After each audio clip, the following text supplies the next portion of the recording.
Merry Christmas. Welcome to our Christmas series here on Quest for Truth. And we're going to be talking all about Jesus. And today we're going to start with Jesus as our King. And so where do we see Jesus' kingship? Well, it begins with creation. And we have to really look at John chapter 1 to see it. And John talks about the Word, right? The pre-existent Word, which is Christ. And he says that in verse 3, through him all things were made. And so he really says that even though we don't see him in Genesis, we know that Christ was there. He was the creator of all things. And so as creator, he is the ruler over them. So there's that kind of idea of king that begins there. And then in chapter 1, verse 28 of Genesis, we see this: God blessed them, and God said to them, "Be fruitful and multiply, and fill the earth and subdue it, and rule over the fish of the sea, and over the birds of the sky, and over every living thing that moves on the earth." And so we see that God, in a certain amount of sense, gave that kingship over to humanity to rule the earth, and he kind of took, not that he's removing himself from the earth, but he's giving aside a part of that rulership and telling humanity that we have a role in ruling over the earth. And we see that when he says to subdue the earth and to rule over it. So he's giving that part of that over to us. And then in chapter 3 with the fall, right, we see that humanity squandered that rulership by disobeying Christ or God. But then we see this in Genesis 3 verse 15. "And I will put enmity between you and the woman, and between your seed and her seed. He shall bruise you on the head, and you shall bruise him on the heel." And so God is talking to Satan here, and we see that this is the first kind of telling of the gospel, that through this seed of the woman, Satan will be defeated. And we again see that role of king coming in, defeating the enemy. Not direct picture, but kind of an allusion to that. And so this is really the first prophecy of Christ's rule over Satan and over in the end, right? And this idea really gets developed as we go through the Old Testament. So you flip over to Genesis chapter 9. This is right after, Jesus or God destroys the earth with the flood and casts judgment upon those who were living at that time and kills them all except for Noah and his family. And we see that once again in verses 1 through 7, we see kind of that same idea, that God's kind of retelling this part of the covenant to be fruitful and multiply and fill the earth. It says in verse 7, "Be fruitful and multiply again, populate the earth abundantly and multiply in it." So again, he's giving that idea of kingship to Noah, saying, "You're ruling over the earth as on my behalf," right? And then continuing on to Abraham, right? The Abrahamic covenant, we see it even gets more specific. Genesis chapter 12, verses 1 through 3. "Now the Lord said to Abraham, Go forth from your country and from your relatives and from your father's house to the land which I will show you, and I will make you a great nation. I will bless you and make your name great, and so you shall be a blessing, and I will bless those who bless you. and the one who curses you I will curse, and in you all the families of the earth will be blessed. And so we see here that this line of Abraham from Noah to Abraham is being elevated, and we see that this is the line through which the seed from Genesis chapter 3 is going to come through. And we see this idea of a nation, and it's obviously referring to Israel primarily, right? But that also continues through till the end. And we'll kind of talk about that a little bit later, and we see how even, especially like right at the end there, that all of the people on the earth will be blessed through this line, and that is another way of saying that Christ will come for not just the Israelites, but for all people. And so through this one line, we have Christ, who is the seed, who comes to bring forgiveness to all, and really to make all people able to become a part of the kingdom of God,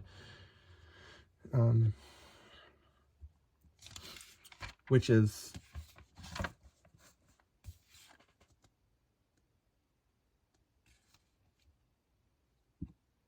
brought out again to Moses in Exodus chapter 19, verses 5 and 6.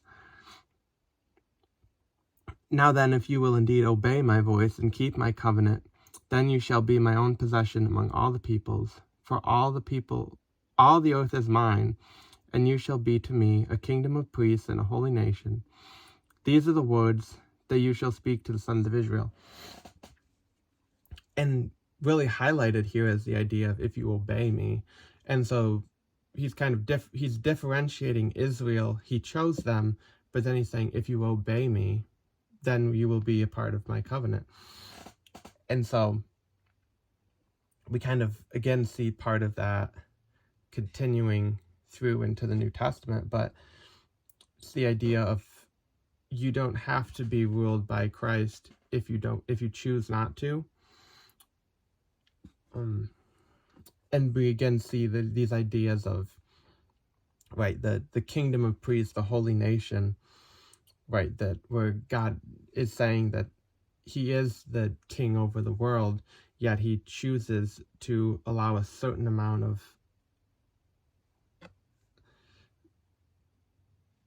people to live in their own accord, but it all comes to the end in judgment eventually. And then really the idea of kingship through the line that comes through David is really amplified in 2 Samuel chapter 7 verses 8 through 16, where God is giving this covenant with David. And he says, now therefore, thus you shall say to my servant David, thus says the Lord of hosts, I took you from the pasture, from following the sheep, to be ruler over my people Israel.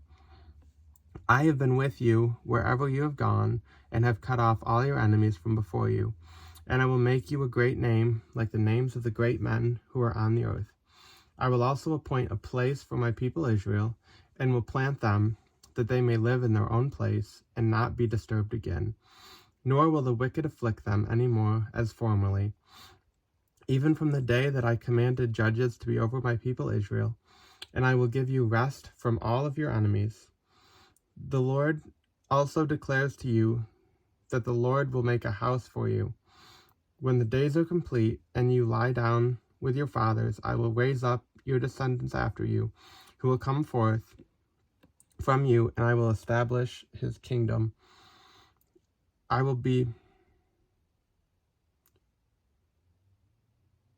He shall build a house for my name, and I will establish the throne of his kingdom forever. I will be a father to him, and he will be a son to me.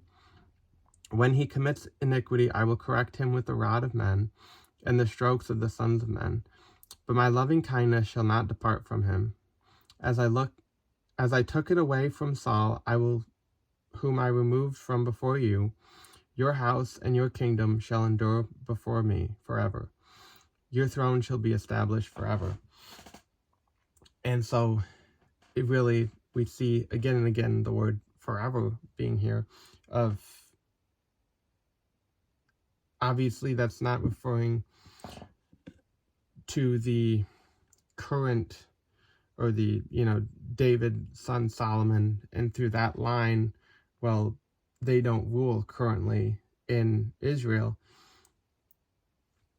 But we see that is referring to Christ ruling forever. And so that's more of a rule of saying, hey, this is the seed that we talked about coming through in this line of Abraham. And then you have David, who is the first king, and then you take that kingship, and the rule of Christ will be over Israel forever. And we also see more than that too, but it says, I will be a father to him and he will be a son to me, talking about Solomon specifically. But there's not a lot of times where you see that kind of relationship with God too, where it's not a king like we see as an earthly king necessarily, that can do will be corrupt and kind of whatever they want to do, but rather there's a relationship aspect too that's not a distant but a close, as he is our father as well. And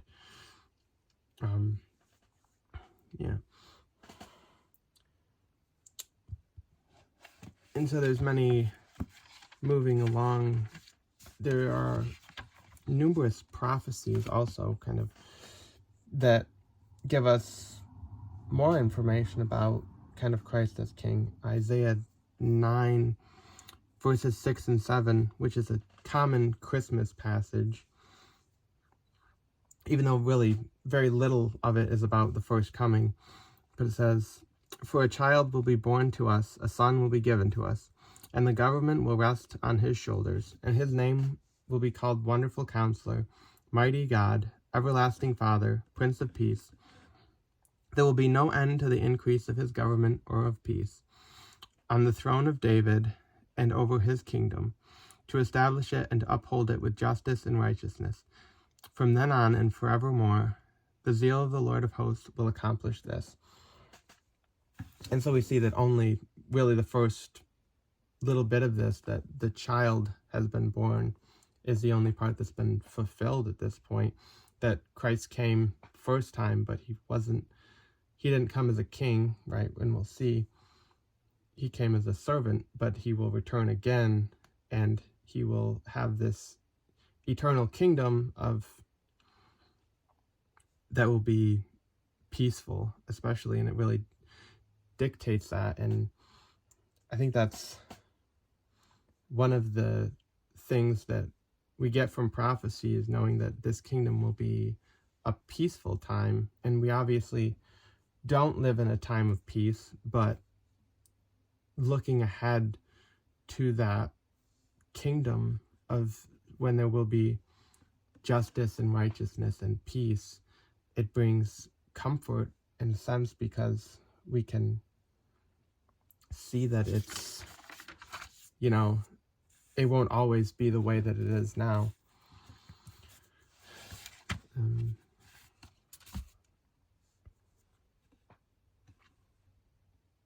Right. And then Jeremiah 23:5 says, behold, the days are coming, declares the Lord, when I will raise up for David a righteous branch, and he will reign as king and act wisely and do justice and righteousness in the land. And again, we see that justice, righteousness, and acting wisely is very, a comforting thing to know that it's not a corrupt or anything like that system that we see now, but it'll be there will be righteousness, and it'll be a perfect kingdom. And then lastly, here in the Old Testament, we see Micah 5:2. But as for you, Bethlehem Ephrathah, too little to be among the clans of Judah, from you one will go forth from me to be ruler in Israel. His goings forth are from long ago, from the days of eternity. And so we see the one who is about to come, who we're about to really look at specifically. Jesus is from days of eternity. He's always existed, but yet he's coming to earth and putting on human flesh in Bethlehem to be the ruler of Israel. And this is something that we can know, right? So we see right here that it's Bethlehem, and it tells us that, so we don't have to question it, and then we know that Jesus did come to Bethlehem.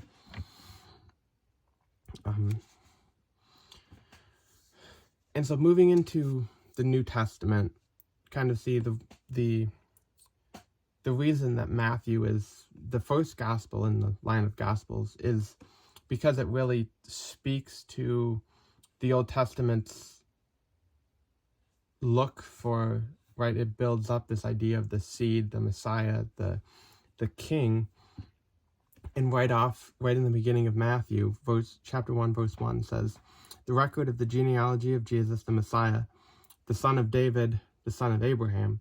So it really connects those two ideas of this Abrahamic seed that the Jews were looking for, as well as the king that would come from the line of David. And then we see when we're looking at the nativity, well, actually after the nativity, but something that's only recorded in Matthew is this idea of the wise men coming to see Christ, and that really depicts him as worthy to be worshipped, right? They bring him gold, frankincense, and myrrh as an offering worthy of a king, even though he's just a baby, right? These men from the east know that he is the king. And in verse 6, Micah 5:2 that we just looked at is brought up here.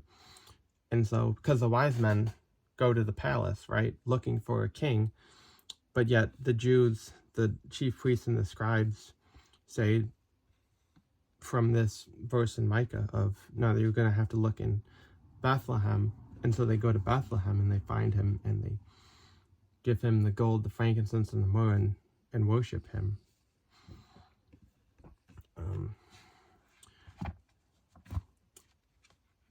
And really, so as we look at Jesus' life, right, like I said before, he came as a servant, and he said that multiple times, right? I've come to serve, not to be served. That a king would be served, but he came to serve. And we see that all through his life, even to his death, when he chose to give himself for us in death.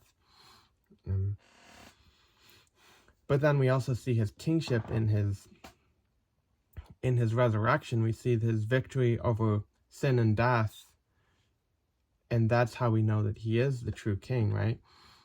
And I think, right, that he gives us this victory too, through eternal life and through ultimate glorification in the end, because he did have victory and will reign with him. He has given us these things to his people. And so looking at really kind of the return of Christ, we turn to Revelation chapter 20. And so after the tribulation, we see that Satan is bound and sent into the abyss, which is hell.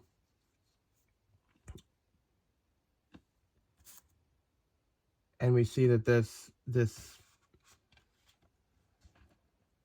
that he's freed, right, after the millennium.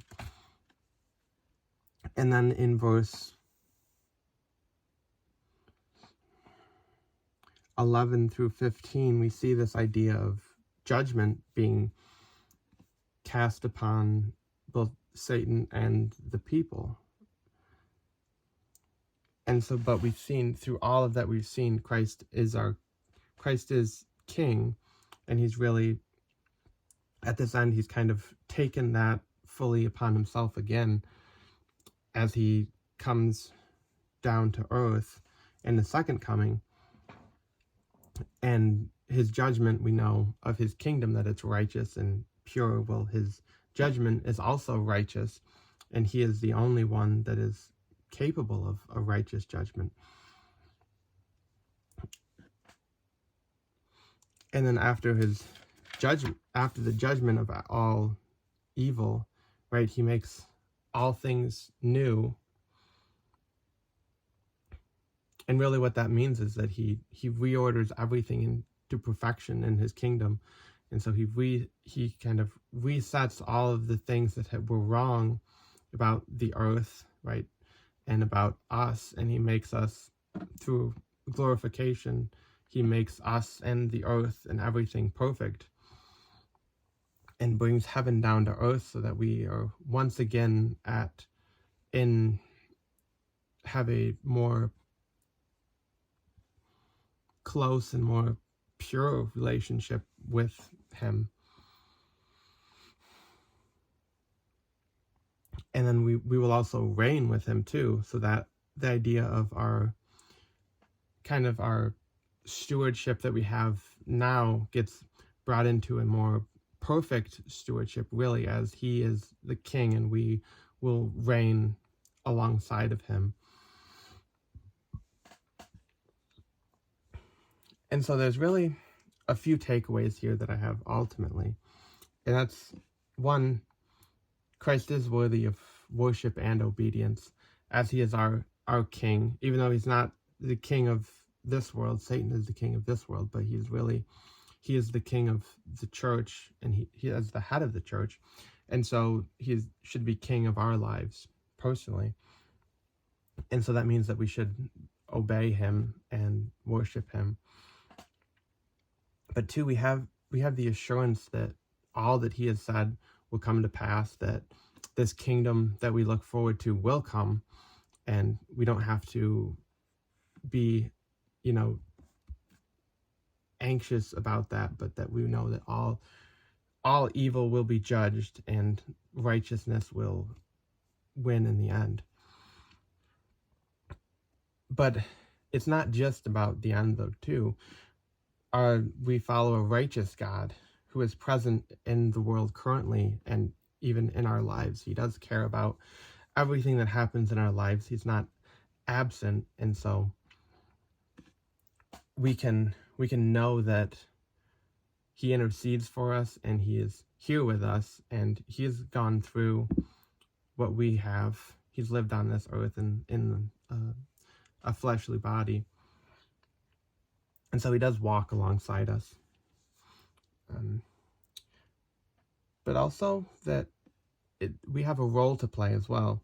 We're stewards of what God has given us, and will one day rule with him, and that should affect our outlook on what we do with our abilities, with our time, with our effort, with our everything that we have here, of going to worship God and to make him known.